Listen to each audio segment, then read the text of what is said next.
it's nice to have the newest toy on the street. I'd lie to tell you otherwise. It's big and shiny and bright and works really well, and, well, just got a whale of a big kick out of it. First Boeing 777s operated by United were running 99% dispatch reliability, which is just unheard of. This airplane's smart enough to tell you if you have a light bulb burned out and a no smoking sign in the back. It'll tell you what seat and what row. We were making this paradigm shift to go 100% digital on the 77 program. We wanted to make sure it was going to work. I think for the ride it would be a Rolls Royce with perhaps a performance maybe of a Porsche. This is the world's newest and most sophisticated jetliner, the Boeing 777.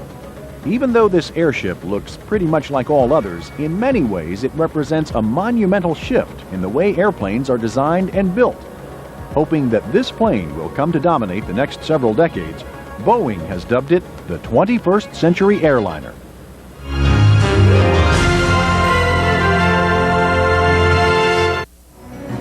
For now, the 777 is a plane only the Top Guns fly. At American Airlines, Captains James Galt and Paul Hinton have 70 years of experience between them. Both flew in the Vietnam War, and they're charged with showing Americans' other pilots how this new bird flies. My romance in flying actually began when I entered the Air Force back in 1963. On my very first ride in the Air Force, the instructor took me up and turned me upside down in the airplane, and we did a loop. And at the conclusion of the loop, I said, I think I'd like to try this again. Today, pilots Galt and Hinton will fly American Airlines Flight 78 from Dallas-Fort Worth to London. At the gate, 300 passengers wait to board. I've heard that this particular plane is supposed to be more spacious and will take that flight much quicker than what it normally would. When I requested, it's for a business trip, I requested my company to book a 777. It's state-of-the-art, fuel efficient, carries more passengers, greater comfort in the coach, business, and first class. Hi, Jim Gold. Nice to meet you. Though seemingly a maze of instruments, panels, and controls, the 777's cockpit is more efficient and less complicated than that of its predecessor, the Boeing 767. Indicator lights. I get the proper light enunciation throughout the cockpit, and then I'll refer to the checklist and see what I've missed. That looks good, that looks good. I started out in aviation, we had to do a blindfold cockpit check. We would have to sit in the cockpit with a blindfold around us while an instructor would say, put your hand on the altimeter, put your hand on the throttle. Check-in is still hands-on for Captain Galt, but truly the 777 can fly itself. In fact, the throttle and stick are not connected by cable directly to the tail and wings, but to a computer, which in turn electronically forwards the pilot's directions to the mechanical parts. Okay, we pretty well got this thing set up now. We can go downstairs and do our walk-around. Though the maintenance chief has signed off, Captain Galt makes his own walk-around inspection. It's a throwback to the pioneering days of aviation, when a little bit of leaking oil or water meant the plane might not get off the ground. Just looking at the engine, making sure there's no runs, no drips, no errors as we look at the motor.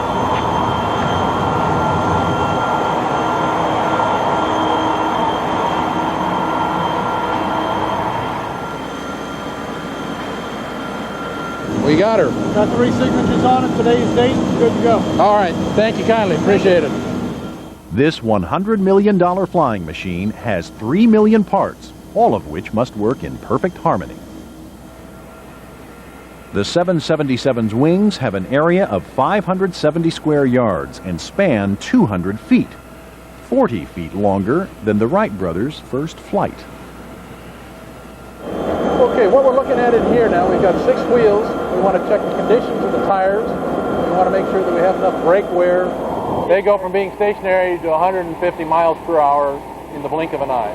Here's an example of a touchdown on the tire tread. You can see a little bit of the scuff. That's where this particular wheel touched the runway. You can see they're pretty tough, and they don't do a great deal of damage to the tires at all under normal circumstances. While Jim looks at the outside, the Central Maintenance Function, or CMF, is examining the inside. This powerful onboard computer checks virtually every system, flagging any problem almost as it occurs. I love it. I'm a big Star Trek fan, so this is as close as I can get right now. But this airplane tells us everything we need to know. The brain of the 777 is located under the flight deck. It is called the Aircraft Information Management System, or AIMS. One central box, actually two, either of which can fly the plane in case the other is somehow damaged, has the ability to control flight, cockpit displays, monitor plane and engine functioning, and a host of other tasks. But as sophisticated as the 777's AIM system is, on this airplane, the pilot remains in charge. I can't accept that because that's not what I want, so I reject it. I take the CG off, I put that in there, and I check the speed. I do it myself. Blind faith in computers can lull a pilot into complacency. It's one of the lessons Hinton and Galt are trying to pass on to the younger pilots. At the core of Paul's concern is safety. The 777 is not the first jet to run on a computerized master system. The Airbus, made by the British and French, originally had a computer system that had the final say on what the aircraft could or could not do. However, an airshow demonstration quickly revealed a fatal flaw. As the test pilot made a low pass, the computer locked up his controls.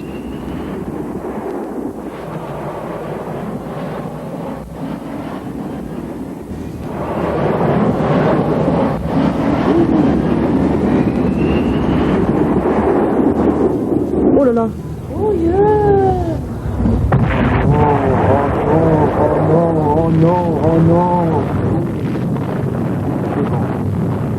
So Boeing says we can't build a computer that will cover all eventualities, and therefore we have to let the pilot get into the airplane and fly it. We're flying once again with Paul Hinton, Jim Galt, and Doug Jospel.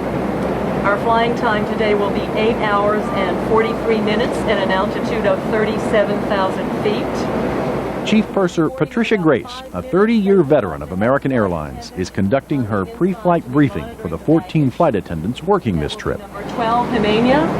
Number 3, Faye, you will be doing the directing at the forward entry door. And one parting word for our briefing today, keep in mind that a great attitude always precedes a great performance. Let's have a great day. Getting ready for 300 guests is a mad scramble. To make money, all passenger planes must fly as often as possible. The turnarounds from one international flight to another can be as little as 1 hour.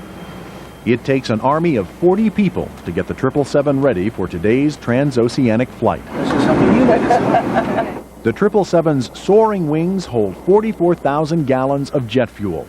Since the 777 is made of lightweight composites and alloys, it is 1/3 more fuel efficient than the 747, but has the same range, 8,400 miles, or the distance from Florida to Hong Kong. Because of its circular shape, the 777 has enormous below-deck cargo capability, which is even more than a 747 in terms of weight. Semicircular containers slide in with only millimeters to spare. Normally, the plane transports about 30 tons of freight, or the equivalent of 15 automobiles. Everything has a weight. Everything has to be accounted for. If it doesn't make it, they need to know why it doesn't make it. AIMS, the same computer that flies the 777, tracks freight coming on board. It monitors each container's weight, its contents, and position to ensure nothing is left behind and the plane is balanced. First two being the front. Catering trucks bring 300 full meals, 600 snacks, 500 drinks, and 500 bottles of liquor to supply the 3 galleys on board. This one coming from somewhere? Tokyo. No, man. No. It came from Denver. What are you Mark, could you give me a coat hanger? A coat hanger? A coat hanger. For flight attendant Susan Hans, this trip will be her first on the 777. Here, get it here. I'll put it in mine. Susan is a galley specialist, and she's getting the coach galley ready to serve 163 passengers, though she's never seen this setup before. Do you have any idea where everything is? Not yet, but I'll find it in short order. The first-class galley will only serve 20 people, but also takes getting used to. I have never done this before. This is terrible. What happened? The oven rack pulled completely out because it wasn't the same width as the oven. So, let me get the caterer back here. You lost some shrimp scampi there. Well, I was going to put it together, actually. We have 13 VCR units that you see over here. This is called our PAT, our primary access terminal control center. All of the programming from our videos is done from this particular PAT. The 777's in-flight entertainment system has 250,000 lines of dedicated software code and is as sophisticated as the entire avionics systems of most commercial aircraft built in the 1980s. 4 starts, sir. Let's go ahead and test again. I can do that. Windows. It's open on the left. Octopals, mass intercom. Check left. Check right. A-route. Check.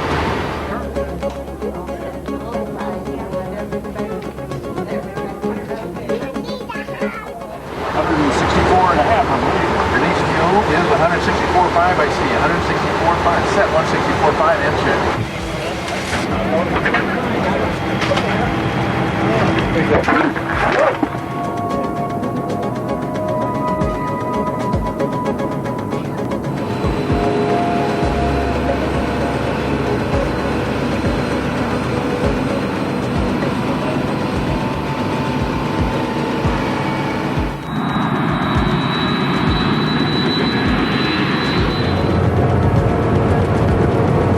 Propelled by 200,000 pounds of thrust, more than was used to send the first men into space, the Boeing 777 blasts into the sky, headed over the Atlantic.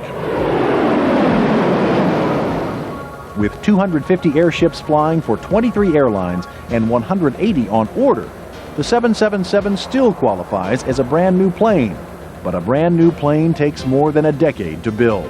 Boeing began work on this most modern airship in 1988. The 777 was an aircraft born out of necessity. In 1988, several airlines approached Boeing to build an airship which could economically take 300 passengers on short hops as well as intercontinental trips. Boeing's 200-passenger 767, introduced in 1981, has a range of 7,000 miles, while its 500-passenger 747, which debuted in 1968, has a range of 8,400. But the airlines needed an aircraft in the middle, a plane that could carry 300 passengers for either short or long distances, and they needed this plane to be fuel efficient. Boeing realized it needed to build a wholly new aircraft.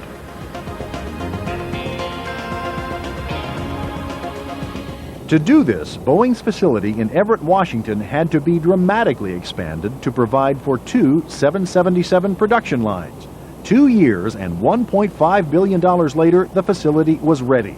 Some 275,000 cubic yards of concrete had been poured to form the floor, enough to make 44 miles of 4-lane freeway. The assembly plant also required 85,000 tons of steel, or twice the amount needed to erect the Empire State Building. An innovative part of the new complex was a $370 million laboratory in which every part of the new airship would be tested before the real 777 ever flew. Boeing implemented a program called Working Together. Design teams from United, All Nippon, British Airways, and other airlines took up residence in the Everett plant working alongside Boeing's personnel. In addition, consumers, mechanics, and pilots took part in the planning process from the beginning. The important thing from the start was that they called in their customers, they called in the mechanics, they called in the flight attendants, they called in the pilots, and they said, let's make a plane that you want. The first meeting, they turned to me and said, for flight guidance, well, do you want single queue or dual queue? Single queue is a sort of a top of a triangle shape, and the airplane flies into the top of the triangle. In double queue, you have 2 single needles. And I looked around and I thought, like Robert De Niro, are you talking to me? So I said, I'll have dual queue. And they wrote that down. I said, my God, that worked. Well, it was an amazing experience. The people who work on airplanes, like the mechanics, cargo handlers, and flight attendants, were also canvassed for money-saving ideas. And the cargo handler said, you know, if you guys could move that little doodad there, we could get in another 10 feet of space. In another example, mechanics went in and said, look, we cannot use this tool of this size we need in this small compartment to remove this part. Either make the compartment bigger or move the part. The most innovative and bold step Boeing took was to use a newly developed design system called CATIA. Computer-aided three-dimensional interactive applications. Using this new technology, Boeing designed and built a jetliner digitally, without drawing boards or mock-ups. This had never been done before.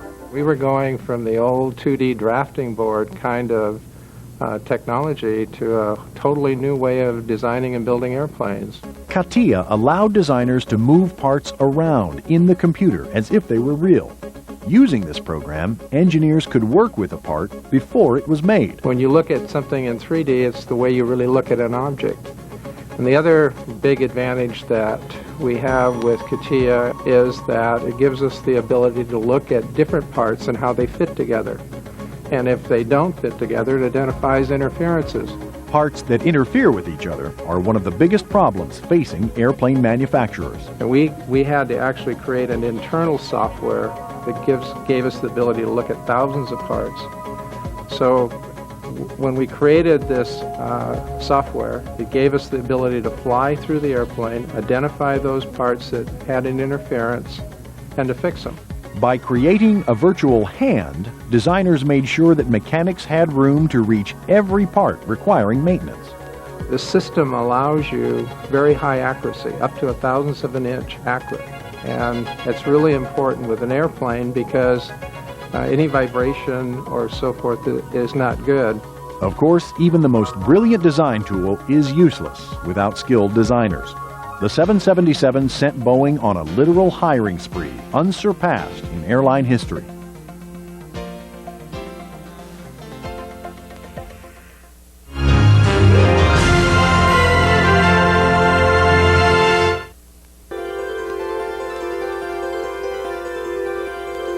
Boeing assembled the largest computer design team in history, over 10,000 people, each with a workstation. The use of this revolutionary virtual technology allowed the 777 to be designed by teams around the world, as far away as Australia and Japan. By going online with each other, virtual meetings could take place, streamlining the design process. Using CATIA virtual reality to fine-tune construction led to significant savings. A good example would be the storage bins. It used to take up to 17 shifts to install all of the storage bins, and with CATIA we do it in 2. The 777's overhead baggage compartments open lower and are deeper than any others in the sky. It has an automatic assist, so that when you start, watch what I'm doing now, when you start pushing on it, see how it takes over, and the bin automatically closes itself. 2.5 hours en route, America's Flight 78 is over the Atlantic. It's huge, it's spacious, it's got high ceilings, and it gives you a feeling like you're flying in your own living room. The 777's fuselage is a foot narrower than the 747, but it feels roomier. This effect was achieved through the use of curved ceilings and near vertical walls. Leg rests in business class let passengers stretch out, but seats fold all the way down in first class, letting passengers go completely horizontal. And every seat in every class has its own TV screen.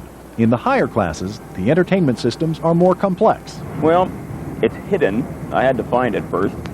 And actually you just push, it pops out. The screen articulates up. And you bring it into view, and you actually can bend it back and forth a little bit so you can watch TV in the middle of the evening and not bother your neighbor. And currently the screen is showing where the aircraft actually is. It has a GPS system, which is actually kind of interesting. We get to follow the path of the plane. Flight attendants learned that slamming toilet seats could upset passengers, either by jolting them from sleep or sounding like a gunshot. This is our no sound dropping toilet seat. So as I do this, power assist takes over, similar to the overhead bins. Air circulation and ventilation is better in the 777 than in earlier models. In fact, the 777 has apparently solved one of air travel's smelly little secrets. One of the problems that we run across a lot of times is people with gas. I can't believe I'm doing this. It becomes a problem because you pressurize. I mean, this aircraft is pressurized, and your body pressurizes also. And it is a problem that we all endure. A little bit easier to endure on this plane, though. It is much better. It's a much kinder airplane to us.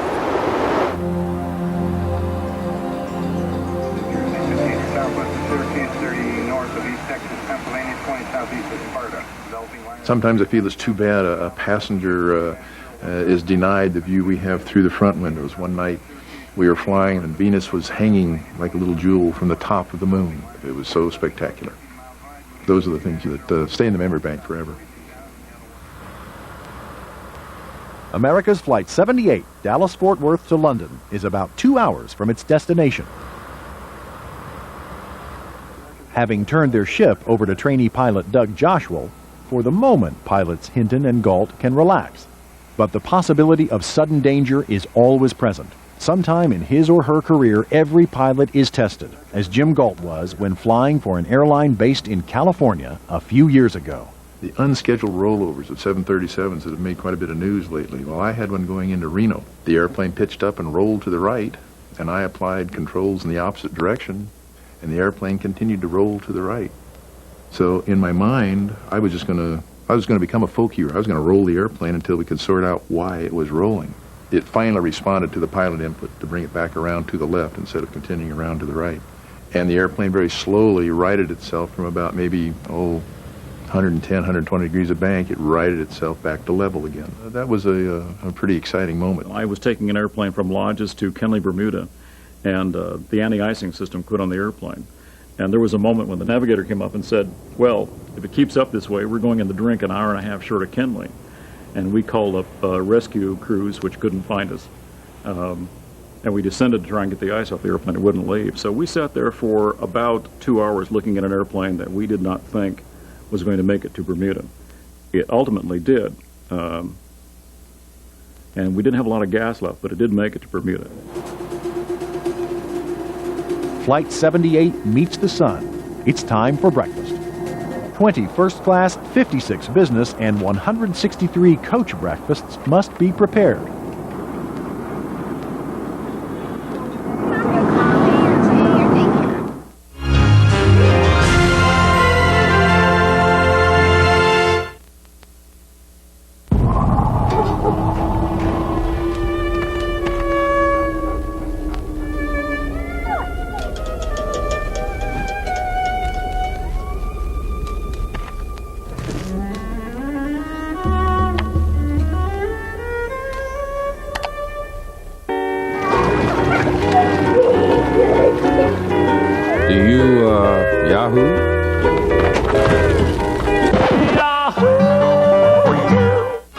You're watching On the Inside on the Discovery Channel. Well, we had a fiscal year. It was a good year. If you look at the charts, you'll see the arrow goes up, which is good, as opposed to going down. So in conclusion, that's it. Savan pants. Soft, comfortable, stylish. So you'll look good no matter what happens. You're watching the Discovery Channel. Explore your world. Would you like to see what we do each day? Where my little brother and I play. This is where we live in the house that's filled with love. Mommy rocks the baby, Dad helps us swing, and who knows what tomorrow may bring. Good night, sleepyhead. In the house that's filled with love. The loving family dollhouse, only from Fisher-Price. Oh, the possibilities.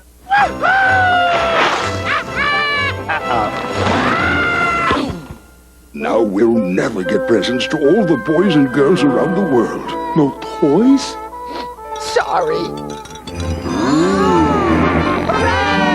Folks need a hand? Nice hat. Let's get it on the truck. You're gonna love it. You saved Christmas. Glad I could help. Hey, can I drive? Season's greetings from UPS. You're watching On the Inside on the Discovery Channel. Tom and Audrey Darcy just bought 21 acres, on which they plan to build their dream house.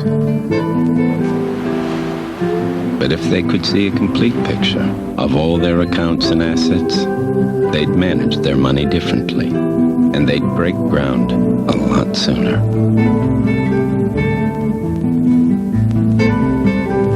See how we earn it. Solomon Smith Barney. Tomorrow, go on the inside with Submarine Hunter. Execute. Diving now. Check for leaks, report ship control. Then on Thursday, the premiere of Demolitions. And Friday, Carrier, Fortress at Sea. Every weeknight at 8, Eastern and Pacific. Get the story from On the Inside on the Discovery Channel. Next, investigators bring you the full stories, the full cases. This week, the new detectives search for the clues. When a victim's body cannot be found, a killer is free until investigators gather the facts and prove it was murder. Then Flight 78 flies on, powered by its 2 giant Rolls-Royce engines. Each of these gigantic power plants supply 92,000 pounds of thrust and are as big around as the fuselage of a Boeing 737. This is a Rolls-Royce Trent engine. It's a 92,000 pound thrust engine that is one of the largest engine thrusts that are out today. The circumference of this engine is larger or as large as the 737 fuselage. They actually produce more thrust than the Atlas rocket that first put the Mercury capsules into suborbit. They just used 2 big engines on the airplane rather than 4 small ones. And although people may say 4 engines are better than 2, reliability studies have shown that as far as dispatch reliability goes and as far as in-flight turnarounds or diversions, 4 engines are less reliable because there's twice as much to go wrong. To power the 777, Boeing and its engine suppliers, General Electric, Pratt & Whitney, and Rolls-Royce, built an engine unlike any before. Engine failures for the past 30 years were analyzed, and every historic weakness in jet engines addressed. At Pratt & Whitney, 22 engines were dedicated entirely to the testing process. Airliners encounter fierce storms, so 1.25 inch thick sheets of ice were fired into the huge turbines to duplicate the most severe ice storms imaginable. Ultra-slow motion photography showed that the ice sheets pulverized as they hit the blades before reaching the engine. In another test, water simulating rainfall of 28 inches per hour, or a 1 in a billion storm, poured through the blades. Pratt & Whitney's engineers revved the turbine up to full throttle without any malfunction. 22 titanium blades suck in 2 million cubic feet of air during takeoff. But what if a blade tore loose in flight? Engineers detonated an explosive charge at the base of a blade to simulate such an event.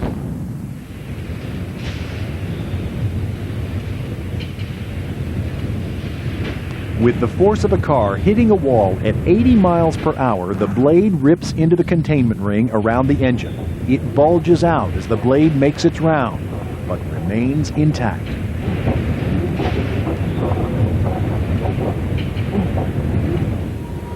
Further tests showed that small rocks and general debris also pose no serious problem. But what about birds, which might slam into the blades while the plane is in flight? A flock of 8-pound dead birds were fired at 200 miles per hour directly into the whirling vortex.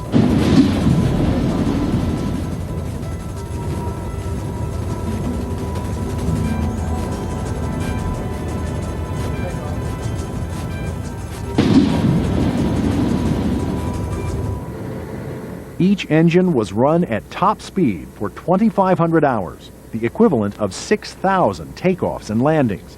The stringent program of testing yielded engines of extraordinary capability. Then the engineers tore them down and examined each part under microscopes for damage and any signs of wear.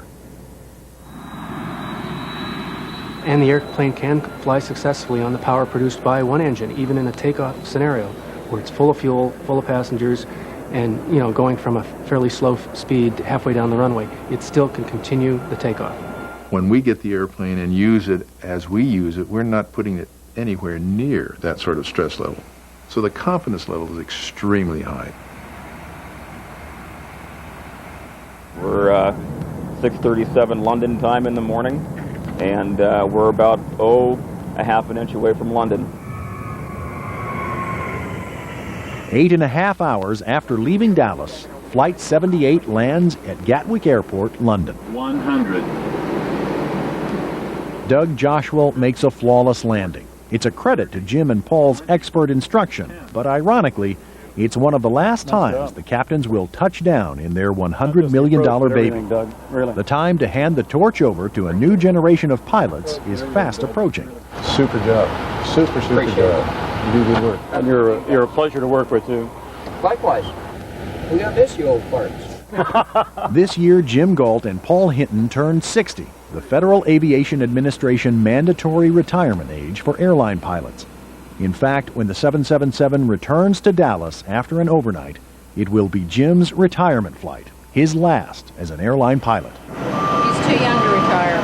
But many feel the FAA's rule is outdated. Jim's son, Rob, also a pilot, is one of them. I think that a pilot's physical ability to maintain his medical should determine when he or she should retire. If physical ability, intelligence, and stamina are the criteria,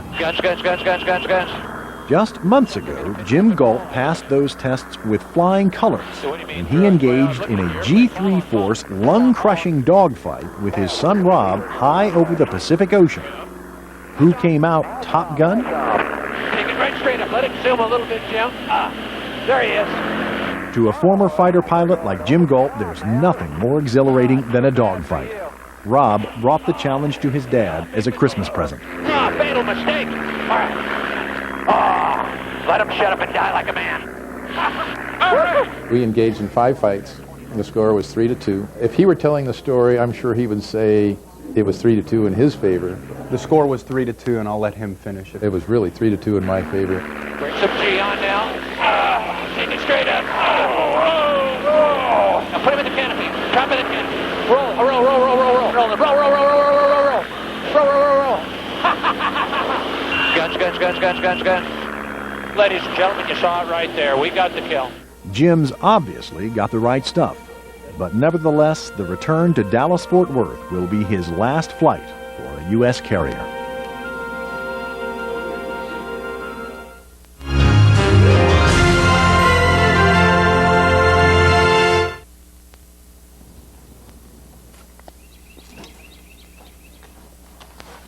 The ups and downs of piloting are not reserved for takeoffs and landings.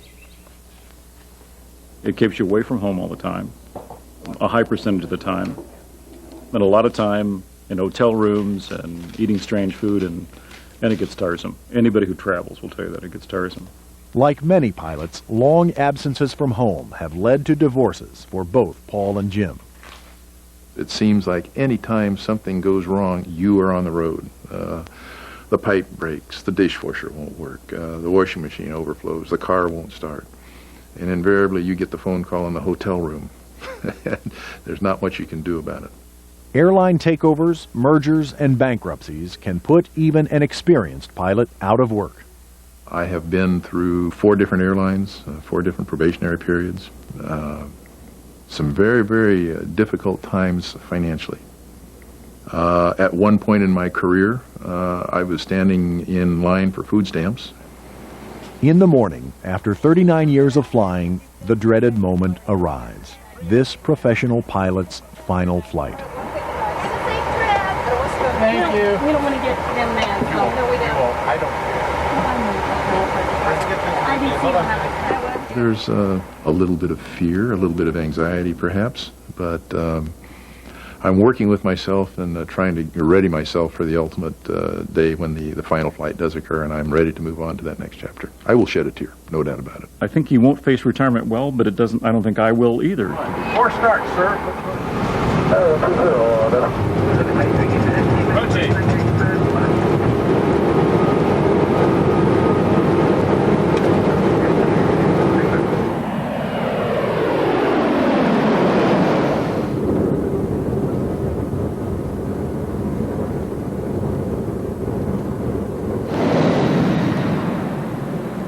As the 777 rises from London, it encounters considerable turbulence, gale force winds over the Irish coast. While this shaking and buffeting upsets some passengers, Jim and Paul have no fear. Bumpy, isn't it? They know their ship can fly through turbulence 100 times more powerful. Before a 777 ever left the ground, engineers subjected models to a wide variety of testing. Through the use of wind tunnels and other devices, they were able to subject every part of the plane to 20 years of wear in just a few hours. A full-scale prototype rolls from its hangar into the testing lab to begin a 2-year ordeal. In a cantilevered rig called the Iron Bird, the 777's fuselage, wing, and tail will be tortured to failure. That is, till they literally break apart.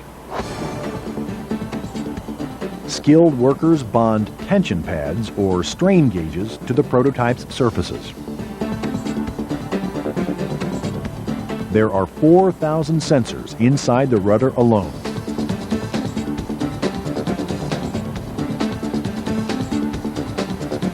To connect the strain gauges to testing instruments requires 500 miles of cable.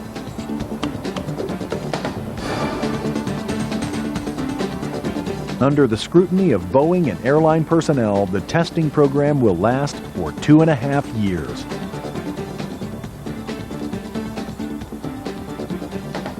During the testing, the airplane is lifted off its landing gear on hydraulic jacks to simulate a plane in flight, totally free-floating. First, the fuselage and tail are shaken with the power equal to hurricane-force winds.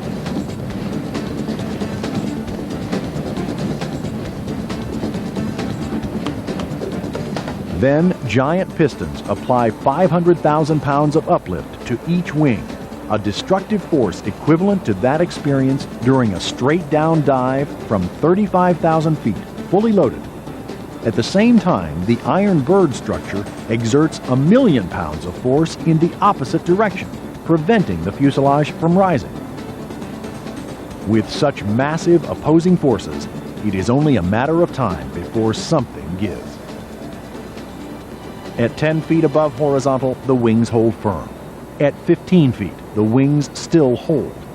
20 feet, 22, 23, 24 feet.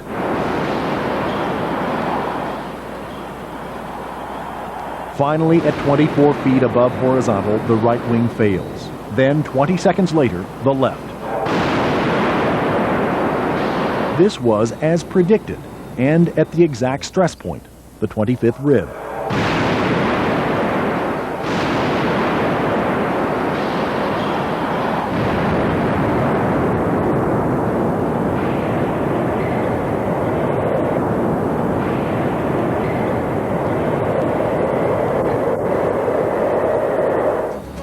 After more than 2 years of torture, in 1993, the first plane for test flight goes into production.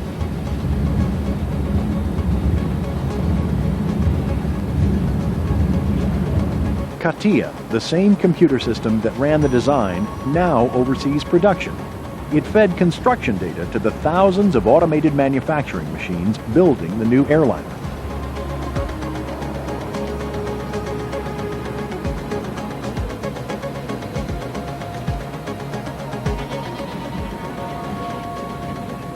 The rudders of the 777s were painted before the rest of the airframe, for even the weight of thin coats of paint must be accounted for in balancing the plane.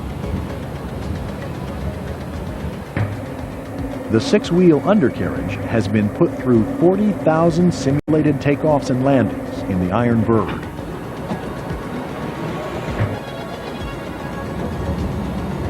Finally, the Pratt & Whitney engines specified for this plane are moved into position.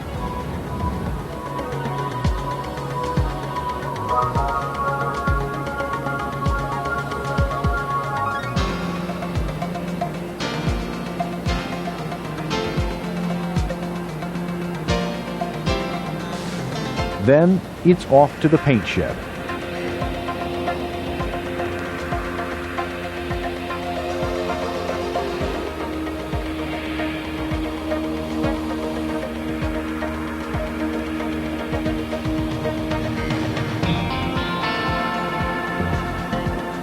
On April 9, 1994, the first Boeing 777 rolls off the assembly line, signaling a new era in aviation.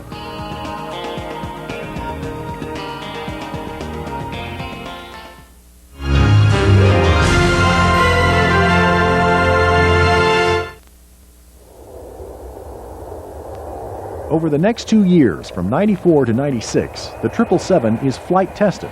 In all, 9 planes fly 4,900 flights, totaling 7,000 hours. At the same time, the airlines are bringing their pilots up to speed. In 777 cockpit simulators, like this one at American Airlines Dallas headquarters, pilots take the 777 anywhere in the world under any conditions. Instructors Hinton and Galt are responsible for creating dangerous scenarios for pilots in training. Here, in the safety of virtual space, a pilot can make mistakes or face dangers that are unlikely to come up in a lifetime of actual flying. And I've set this one up so it fails in a very bad spot. It fails on the runway. That's the worst case scenario from our point of view.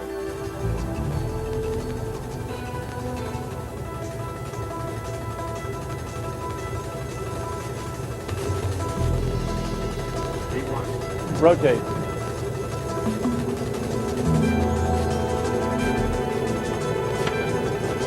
Positive rate, gear up. You have to hold against the failed engine with rudder. I can depend on automatic systems to help me do my work. Okay, yeah, put it right out there. We'll be good. The simulator is an eye-opening experience for pilots new to the 777. Their biggest surprise is how nimbly this large jet can fly. And what you see is an airplane that can be flown through an incredible range of motion and still be perfectly flyable, and then we're out of it. The 777's automated flight controls are designed to let pilots think about the big picture while the jet does the busy work. Thank you. But these flight controls are so sophisticated, some in aviation are beginning to envision the unthinkable: aircraft without pilots. I'm going to demo what the airplane can do. I'm letting it fly it, as you can see. 500. This airplane is the first airplane we've owned. With an engine failure, you could let it land itself. Now, the virtue of that is not that we cannot, but the virtue is that it can fly itself to a limit if the winds are low enough. It can fly itself to a limit we cannot. Pilot and the dog, absolutely. Do you know the joke? The joke is finally there will only be one pilot, and he'll have a dog with him. And the pilot will be there to monitor the airplane and how it operates, and the dog will be there to bite the pilot if he touches anything. And I've always loved the joke.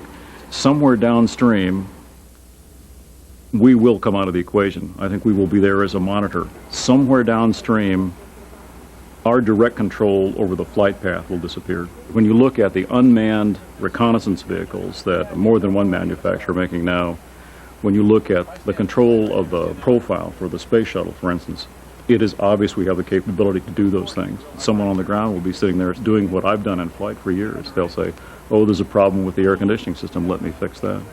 Which they do from Houston now with the space equipment. It would be like blacksmithing. It would be one of those professions where we came into being at the turn of the last century and we'll disappear. And people will say to one another, do you remember when they used to have people in the front of these things?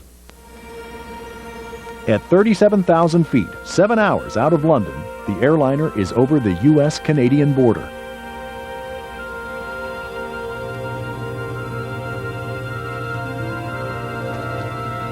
Waiting in Dallas, Jim's son Rob is part of a special last flight reception. With Rob is Martha Jane Galt, Jim's 90-year-old mother. Yes, she is. She's a little choked up. I'm hurrying a bit because he loves it so and doesn't want to stop. And he's been flying that 777, and he's just in hog's heaven flying that. And I hate to take something away from somebody who loves it so dearly. Alan, this is John Hotard with American Airlines regarding the retirement washdown. Okay, thank you. A pilot's retirement affects the entire aviation community. Alan Black, fire chief at the Dallas-Fort Worth Airport, will send 2 fire trucks to spray their water jets on Jim's 777 when it lands. Around airports, this tradition is known as the shower of affection. The tradition of doing aircraft washdowns for retirements and other specialty type of functions has been going on here ever since I first started here 18 years ago. It's sort of blossomed and taken on a life of its own because we have found as an organization that aircraft pilots, aviation executives, and even the passengers on airplanes really seem to enjoy it. In a salute to Jim's career, the fireman will shoot 1,000 gallons of water in 30 seconds over the jumbo jet. To get the best view of the shower, the airport will also make a special gesture to Jim's mom and family. They will be allowed to stand on the tarmac just yards away as Jim's plane comes by. Just a few minutes away from his last 777 landing, Jim looks over his charts one more time. I can see the airport. I can too, yeah. I don't see that sub either. American Airlines currently has 11 777s in its fleet, but expects to increase that number to 39 by 2003. To fly that many planes, the airline will need to add 500 crew members, a teaching job which will keep Jim and Paul busy for many years. But they're not thinking about that right now. 100. 50, 40, 30, 20, 10.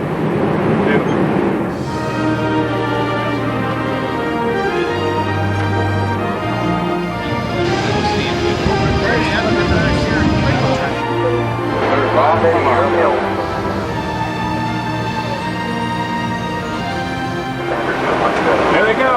All right, cool.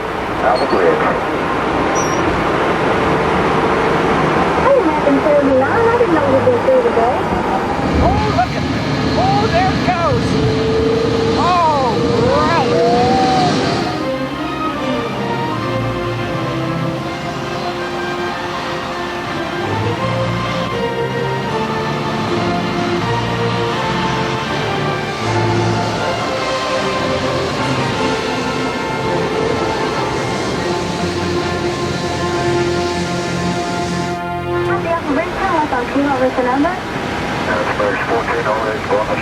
Wow. Pretty impressive. Big plane. Beautiful machine. Someday, Rob. He'll get over it. Someday. He's freeing up seniority slots for me. It wasn't too terrible. It wasn't too bad. I got through that part, but I almost lost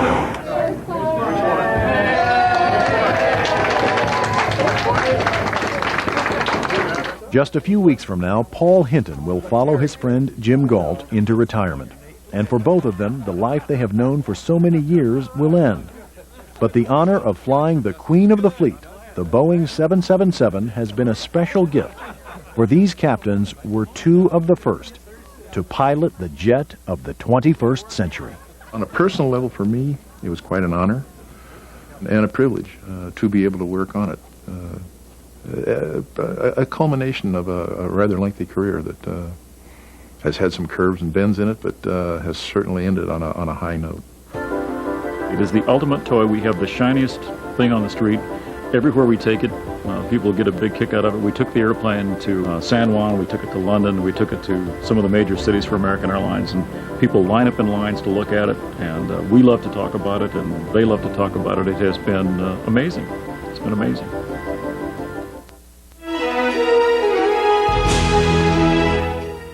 Next, a missing victim leaves a tough trail for investigators on The New Detectives, coming up only on the Discovery Channel. Want to find out what was found aboard NASA's Liberty Bell 7? Log on anytime to discovery.com and explore your world.